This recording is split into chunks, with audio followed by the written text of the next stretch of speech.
अवधूत चिंतन श्री गुरुदेव दत्त. श्रोतहो नमस्कार. तुम्हा सगळ्यांचं मेड फॉर मराठी या आपल्या यूट्यूब चॅनलमध्ये मनपूर्वक स्वागत आहे. आपण ऐकत आहात श्री दत्त जयंती विशेष श्री दत्तात्रय पुराण मराठी कथासार स्वरूपामध्ये. यामधील अध्याय पहिला. चला या दिव्य अशा अध्यायाला श्रवण करूयात. पण तत्पूर्वी चॅनलवर नवीन असाल अथवा अजूनही सबस्क्राईब केलं नसेल तर सबस्क्राईब अवश्य करा आणि हा व्हिडिओ हे अध्याय जास्तीत जास्त शेअरसुद्धा अवश्य करा. चला ऐकूयात अध्याय पहिला. श्री गणेशाय नमः. श्री सरस्वते नमः. सकल सृष्टीतील चराचर देवता भगवान श्री गुरुदेव दत्त, श्री नरसिंह सरस्वती, श्रीपाद श्री वल्लभ, श्री स्वामी समर्थ आणि सर्व गुरुचरणी साष्टांग दंडवत करून श्री दत्तात्रय पुराण या दिव्य अलौकिक आणि अद्भुत अशा ग्रंथाला सुरुवात करूयात. महर्षी व्यास आणि त्यांचे काही शिष्य महर्षी व्यासांच्या आश्रमामध्ये एका रात्री सर्व दैनंदिन कार्यक्रम पार पडल्यानंतर स्वस्थपणे चिंतन करत बसले होते. मंद वारा वाहत होता आणि डोक्यावरच्या आकाशामध्ये चांदण्यांचा प्रकाश चमचमत होता. वातावरणामध्ये शांतता पसरलेली होती. तेवढ्यात पूर्व दिशेला पौर्णिमेचा चंद्र उदयाला आला आणि वातावरणामध्ये सर्वत्र प्रसन्नता भासू लागली. महर्षी व्यासांच्या अनेकविध शिष्यांपैकी एका शिष्याने व्यासांना गुरुवर्यांना, हे गुरुवर्य, माझ्या मनामध्ये एक जिज्ञासा निर्माण झाली आहे, एक शंका आहे, एक प्रश्न आहे. हे गुरुदेव, मी आपणाला तो प्रश्न विचारू का? गुरुवर्यांची अशी आज्ञा घेऊन जेव्हा त्यांनी या आज्ञेला होकार दिला तेव्हा मग त्या शिष्याने प्रश्न विचारायला सुरुवात केली की आता कलियुगाला सुरुवात झाली आहे. या कलियुगामध्ये एक भयंकर काळ आलेला आहे आणि या काळामध्ये, या कालखंडामध्ये सामान्य मनुष्याला तारून कसं जाता येईल, कोण नेईल, सर्वसामान्य मनुष्याचा रक्षण करता कोण असेल? शिष्याच्या या प्रश्नावर महर्षी व्यासांनी उत्तर दिले. ते म्हणाले, कलो दत्त विनायको, अर्थात या कलियुगासारख्या अतिशय तीव्र, सर्वसामान्य जनांना महाकठीण, भगवत भक्तांना त्रासदायक अशा या कालखंडामध्ये मानवाला तारून नेतील ते केवळ गणपती, विनायक आणि अत्रिपुत्र दत्त हे दोघेच जण या कलियुगामधील मनुष्यांना तारक असतील. महर्षी व्यासांच्या उत्तराचे हे शब्द ऐकताच सर्व शिष्यांनी व्यासांना प्रश्न विचारला की गणेशासंबंधित गणेश पुराण, मुद्गल पुराण असे पुराण आपण आम्हाला सांगितलेत आणि या पुराणाच्या माध्यमातून आम्हाला श्री गणेशांबद्दल अधिकची माहिती प्राप्त झालेली आहे. थोडक्यात आम्ही त्यांचं चरित्र जाणतो. पण हे अत्रिपुत्र दत्त कोण आहेत, ते कसे आहेत, त्यांचे कार्य काय आहे आणि सामान्य मनुष्याने त्यांना प्रसन्न करण्यासाठी काय करायला हवे? कृपा करून आम्हाला त्यांचे संपूर्ण चरित्र सांगा. दत्त हे नाव ऐकताच आमची उत्कंठा आता शिगेला पोहोचली आहे. आम्हाला त्यांच्याबद्दल अधिक जाणून घ्यायचं आहे. आपल्या सर्व शिष्यांच्या या प्रश्नांवर महर्षी व्यासांनी स्मितहास्य केले आणि मग ते आपल्या शिष्यांना सांगू लागले.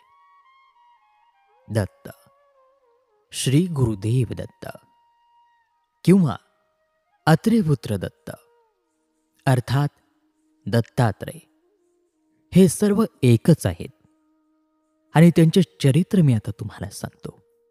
त्यांचे चरित्र सांगताना मला अतिशय आनंद होत आहे, कारण त्यांचे चरित्र फार दिव्य आहे, अलौकिक आहे. श्री गुरुदेव दत्त म्हटले की लगेचच आपल्या सर्वांच्या चित्तवृत्ती जागृत होतात. या श्री गुरुदेव दत्तांच्या 16 अवतारांचं चरित्र आता मी तुम्हाला थोडक्यात सांगतो. महर्षी व्यासांनी मग आपल्या शिष्यांना भगवान श्री दत्तात्रेयांच्या 16 अवतारांबद्दल, त्यांच्या चरित्राबद्दल सांगायला सुरुवात केली. यामधील पहिला अवतार जो झाला तो योगीराज अवतार. कार्तिक शुद्ध पौर्णिमेला अत्रि ऋषी अनसूयेसह हिमालयामध्ये तपश्चर्या करत असताना कार्तिक शुद्ध पौर्णिमेला अत्रींना तपश्चर्येवर प्रसन्न होऊन भगवंतांनी आशीर्वाद दिला आणि हाच तो योगीराज अवतार घेतला. हा एकमुखी आणि श्री विष्णूंसारखाच दिसणारा अवतार होता. लोकांचे जीवन योगमार्गाने सुखी केले म्हणून या अवताराला योगीराज अवतार असे म्हणतात.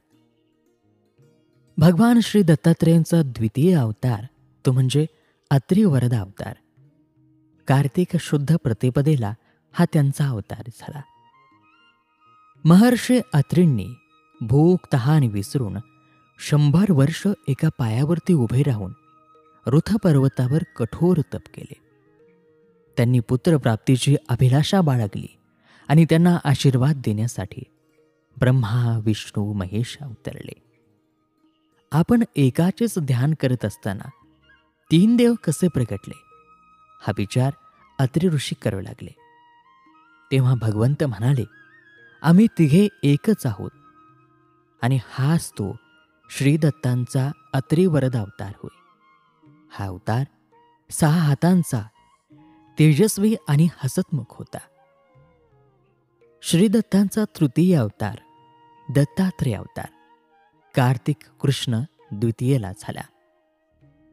अत्रि ऋषींना देवांनी आशीर्वाद मागायला सांगितला आणि तेव्हा तुमच्यासारखाच पुत्र मला हवा असा अत्रींनी वर मागितला.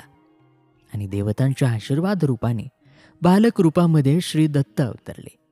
हाच दत्तगुरूंचा दत्तात्रेय नामक तिसरा अवतार. कार्तिक कृष्ण द्वितीयेला हा तेजस्वी मोहक आणि सुंदर असा अवतार झाला. श्री दत्तात्रेयांचा चौथा अवतार कालाग्निशमन अवतार. दत्तात्रेय अवतारानंतर आपल्याला औरस पुत्र व्हावा म्हणून अत्रि ऋषी पुन्हा उग्र तप करू लागले आणि त्यांच्या शरीरामध्ये कालाग्नी प्रगटला आणि अंगाचा दाह सुरू झाला. तेव्हा त्या दाहास शांत करण्यासाठी साक्षात भगवंत प्रगटले आणि ते रूप शीतल होते. हेच श्री दत्तांचे कालाग्निशमन अवतार. हा जन्म मार्गशीर्ष शुद्ध पौर्णिमेला झाला. श्री दत्तात्रेयांचा 5वा अवतार तो म्हणजे योगीजन वल्लभ अवतार. कालाग्निशमन अवतार प्रगटल्यावर या अवताराचे दर्शन घेण्यासाठी देव ऋषी गंधर्व यक्ष आणि किन्नर जमा झाले आणि दत्तात्रेय हे बालरूप सोडून योगीजनांना प्रिय असे रूप धारण करून योगीजन वल्लभ अवतार धारण करते झाले. मार्गशीर्ष शुद्ध पौर्णिमेला त्यांचा हा अवतार प्रगटला. श्री दत्तात्रेयांचा पुढील 6वा अवतार तो म्हणजे लीला विश्वंभर अवतार. लोककल्याणार्थ दत्तगुरूंनी लीला विश्वंभर नामक एक अवतार घेतला. त्यावेळी लोकांची अन्नान्न दशा होती. राज्यकर्ते फसवत होते, लुबाडत होते, जनता हैराण झाली होती. त्यामुळे श्री दत्तांनी लीला विश्वंभर अवतार घेतला. अवतार घेतल्याचा तो दिवस होता पौष शुद्ध पौर्णिमा. श्री दत्तांचा 7वा अवतार तो म्हणजे सिद्धराज अवतार. सिद्धांचे गर्भहरण करण्यासाठी दत्तगुरूंनी बद्रिकावनामध्ये कुमार रूप धारण केले आणि हाच तो सिद्धराज नामक श्री दत्तांचा 7वा अवतार. बद्रिकावनामध्ये गेल्यावर दत्तांना अनेक सिद्ध दिसले. त्यांचे गर्भहरण करण्यासाठी अनेक चमत्कार करून या सिद्धांना योगदीक्षा श्री दत्तांनी दिली. हा दिवस होता माघ शुद्ध पौर्णिमेचा. श्री दत्तांचा पुढील म्हणजे 8वा अवतार होता ज्ञानसागर अवतार. फाल्गुन शुद्ध दशमीला श्री दत्तात्रेयांनी ज्ञानसागर हा अवतार धारण केला. हा दत्तांचा 8वा अवतार होय. सिद्धीला कामनीने स्पर्श करू नये हे पटवण्यासाठीच त्यांनी फाल्गुन शुद्ध दशमीला ज्ञानसागर हा सहज अवतार घेतला.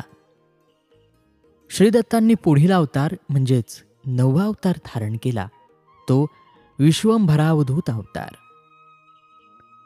योगीजनांना द्राम या बीजाक्षर मंत्राचा उपदेश देण्यासाठी श्रीदत्तांनी विश्वंभरा अवधूत हा अवतार धारण केला. हा त्यांचा 9वा अवतार चैत्र शुद्ध पौर्णिमेला सिद्धांना बोध देण्यासाठी घेतला. श्रीदत्तांनी पुढील 10वा अवतार घेतला, तो मायामुक्त अवधूत अवतार. वैशाख शुद्ध चतुर्दशीला दत्तगुरूंनी मायामुक्त अवधूत हा अवतार घेतला. भक्तांच्या अंतःकरणातील प्रेम, श्रद्धा आणि दृढ निश्चय पाहण्यासाठी हा 10वा अवतार श्रीदत्तांनी धारण केला. श्रीगुरूंनी त्यांचा 11 अवतार धारण केला, तो मायायुक्त अवधूत या नावाने. ज्येष्ठ शुद्ध त्रयोदशीला मायायुक्त अवधूत नामक 11वा अवतार श्रीदत्तांनी घेतला. मांडीवरती एक योगमाया घेऊन मध्य मांस करतोय सावळा सुंदर दिसणारा हा अवतार म्हणजे मायायुक्त अवधूत अवतार. श्रीगुरूंचा 12वा अवतार तो आदिगुरु अवतार. मदालसेचा पुत्र अलर्क याला योग आणि तत्वज्ञानाचे शिकवण आणि उपदेश देण्यासाठी आषाढ शुद्ध पौर्णिमेला दत्तगुरूंनी आदिगुरु नावाचा 12वा अवतार घेतला. शिवरूप अवतार. श्रावण शुद्ध अष्टमीला दत्तगुरूंनी शुभरूप हा अवतार घेतला. या 13व्या अवतारामध्ये दत्तगुरू हे काळ्या आवळीच्या वृक्षाखाली संस्कार रहित अवस्थेमध्ये अवतरले होते. श्री दत्तात्रयांचा 15वा अवतार झाला, तो म्हणजे दिगंबर अवतार. अश्विन शुद्ध पौर्णिमेला दत्तगुरूंनी दिगंबर नावाचा अवतार घेतला. यदुराजाला जेव्हा दिगंबर भेटले तेव्हा यदुराजाला त्यांनी आपण 24 गुरु आणि 3 उपगुरु यांच्यापासून काय शिकलो हे सांगितले. आणि श्रीदत्तांचा अंतिम 16वा अवतार होता कमललोचन अवतार. कार्तिक शुद्ध पौर्णिमेला कमललोचन या 16व्या अवतारामध्ये दत्तगुरु प्रकट झाले आणि याच अवताराला कृष्ण श्याम कमलनयन अवतार असं सुद्धा म्हणतात. महर्षी व्यास पुढे सांगू लागले, याप्रमाणे श्रीदत्तांनी आपले अनेक रूपे घेऊन या भूमंडळामध्ये भक्ती, ज्ञान, वैराग्य, उत्तम अशा अष्टांग योगाचा प्रचार केला. त्यानंतर आता काही करण्याचे शेष न राहिल्यामुळे ज्ञानरूपी शय्येवर ते योगनिद्रेमध्ये पहुडले. सर्व भक्तगण आणि शिष्यांनी आपापली कामे आटोपली आणि ते तेथे आले आणि जगद्गुरूस वंदन केले. तो दिवस होता कार्तिक शुद्ध द्वादशीचा, बुधवारी रेवती नक्षत्राचा सूर्योदय समयाचा.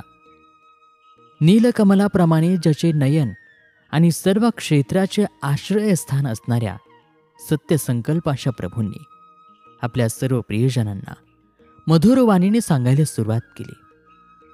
प्रभू म्हणाले, हे भक्तजन हो, आतापर्यंत मी माझ्या अवतारांद्वारा लवकरात लवकर मोक्ष देणारे असं हे सारांचे सार काढून दिले आहे. वेदांनी कथिलेला धर्म सनातन, शाश्वत असून इष्टप्रद आहे.